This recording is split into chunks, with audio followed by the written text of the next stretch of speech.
take that material and form a song out of it. And that is true. Dave said that too. Dave writes the lyrics and the melody. That is very true. But I think that's very telling as to how Eddie writes and how he works with the singers. Right. So, when you hear that, it's like, oh, I've got 10 albums of stuff in the vault. Oh, yeah, exactly. It's kind of like it's 10 albums of him jamming. Right. Riffs and ideas. But chances are there's not completed songs there.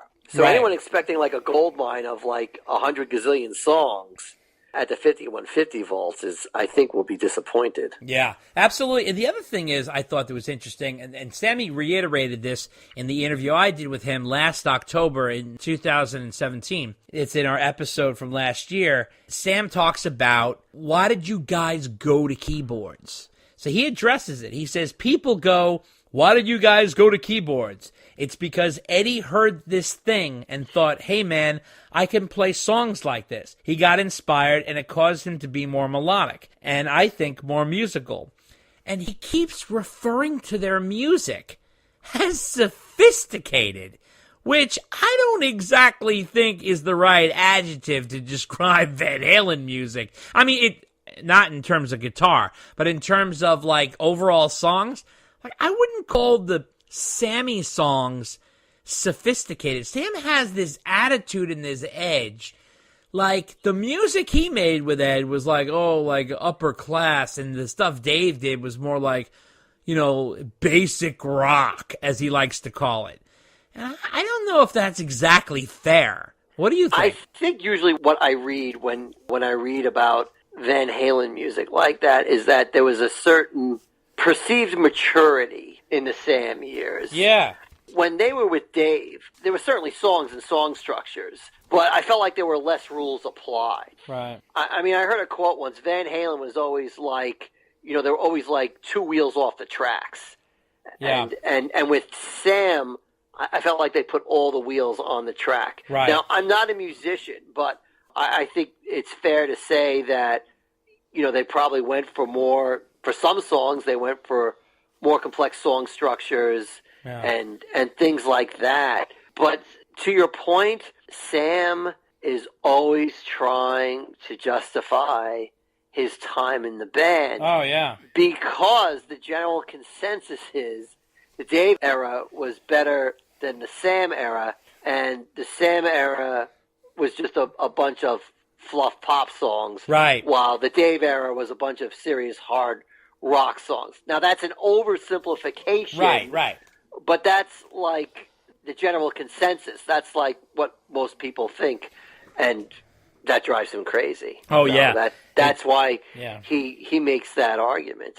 That's right. And the interesting thing is, I always thought that in 1991, when Ted Templeman came in to help co-produce the For Unlawful Carnal Knowledge album, that he kind of helped Sammy with the vocals. This is from Sam. Ted came in and made us get down to business. Otherwise, that record would have gone on forever. Meaning, I guess Andy Johns and Eddie were just so into such a stupor that they weren't getting the stuff done, and Ted had to come in and crack the whip. That's the message I got too from that. Yeah. But that's what you need. Oh, because honestly, that's the way Ed is now, right? I mean, they'll just noodle forever if you let them. Yeah. And you just need somebody to say, guys, you need to be done by October. Right. Absolutely.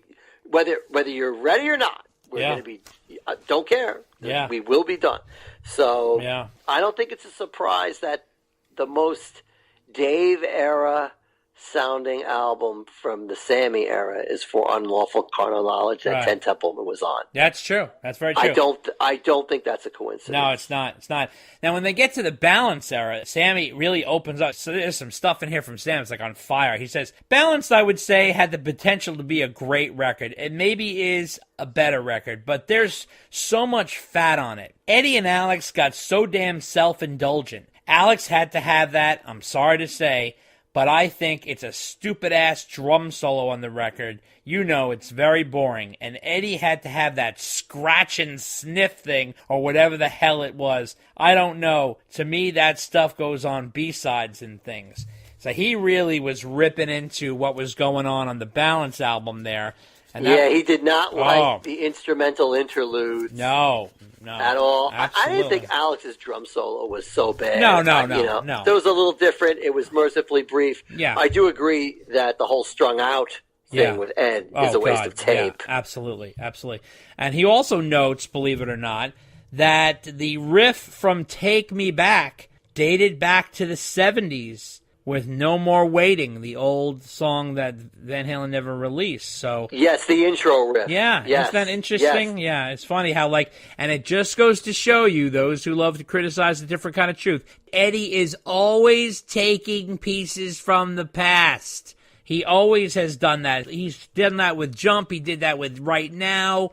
Even Strung Out was from the 80s, and they released it on the 1995 album. Yep. He said that also that he butted heads heavily with producer Bruce Fairbairn about his lyrics on that album. So I would imagine that Bruce must have been trying to push him a little bit. Oh, he was, because didn't he make Sam redo a song a few times? Yeah, absolutely. Right? Several times. I know. Well, good for Bruce. Good for Bruce. I'm glad someone finally put Sammy up to the task. and Mike, it's so funny. This is another thing where you read, you have the perspective of time, and you read between the lines. Mike says, "Let's clear up one thing right off the back." This is during the Balance promotions. The title of the album is just to let fans know that this is a new album that's out. There's no big typical thing to go with it. Meaning, don't read into that the fact that the band is balanced, because we're completely unbalanced, right? Which is unbelievable. So he also says here, Sam talks about that time, and he talks about how they were really not getting along, and he says, "I saw it coming. I was the only one that had my eyes open in the band. I don't know why everyone else was stupid and blind." And he's talking about when Ray Daniels came in. "Alex thought he was going to take over the band and be the manager, and I'm going, get the hell out of here." And Eddie was trying to take over in his own little way. And Bruce Fairbairn, the late, great producer, was trying to keep his hands on it. But I was miserable, and I saw it all dying and falling apart, the struggle for control. It was just a painful record for me because of that. I was totally distracted. I wrote some of my best lyrics on Balance, without a doubt, and I certainly did some of my best vocal performance. But in hindsight, it was painful and kind of a dark record for Van Halen. Jesus, you can't get more insight than that. I mean, that was Jesus, God, he's going deep on that. He is. Although you have to remember that Sam was spoiled rotten when he joined Van Halen, because his manager became the Van Halen manager. Oh, of course. Right? So for over half a decade, he had it pretty. The rest of the band didn't care. And then, sadly, Ed Loeffler passed away. Around that time, Eddie starts getting sober, or trying to get sober, and says, now I want to be interested in the band and make decisions and things. So the combination of all that starts rocking the boat. Oh, yeah. And then he starts shitting all over Dave. This is unbelievable, man. First of all, I don't know how you can turn to the first 6 Van Halen albums and start shitting on it. It's unbelievable. But Sammy's got balls the size of Gibraltar. So he says here, "I was a fan of Eddie," says Sammy, on the subjects of whether he was a fan of Van Halen in the 70s, and he was getting into the whole thing. "Everybody's a fan of Eddie. Great guitar player like that. If you're a guitar player, you gotta listen to Eddie. Every time a new Van Halen record would come out, I would always listen to the first thing on it, because usually Eddie's intro was one of his new innovations, and I was more interested in that." Then he goes, "By the 4th or 5th song, I was usually over the album because of Dave. I was never a Dave fan, and I'm not putting the guy down. He was a star, just trying to work the whole image thing, and to me there wasn't a lot of substance behind the guy as a musician or a singer. So being a singer like that, I've always said that this guy bugs me. I didn't take to his image either, by the way." And then he goes on and on. But it was just really funny how he just railroads Dave. And I just can't get over the beating that Dave gets. I again, in his mind, his Van Halen catalog is just as good as the Dave era catalog. That's insane. He honestly believes that. But you know what? Only time will tell if it stands the test of time. And let's to quote Sammy, and let's be honest. I mean, in today's world, I mean, you on classic rock radio, I would say you easily got 12 Roth songs in rotation. Easily, right? With Sammy, I'm going to say, Why Can't This Be Love? Right Now. Finish What You Started Here and There. They're not playing like songs round the clock on Sam. Let me tell you something. If you listen to classic rock radio for a week, you'd have a hard time coming up with a set list of how many Sammy songs they played. Yeah, I know, but you and I are the only ones listening to classic rock radio. I guess so.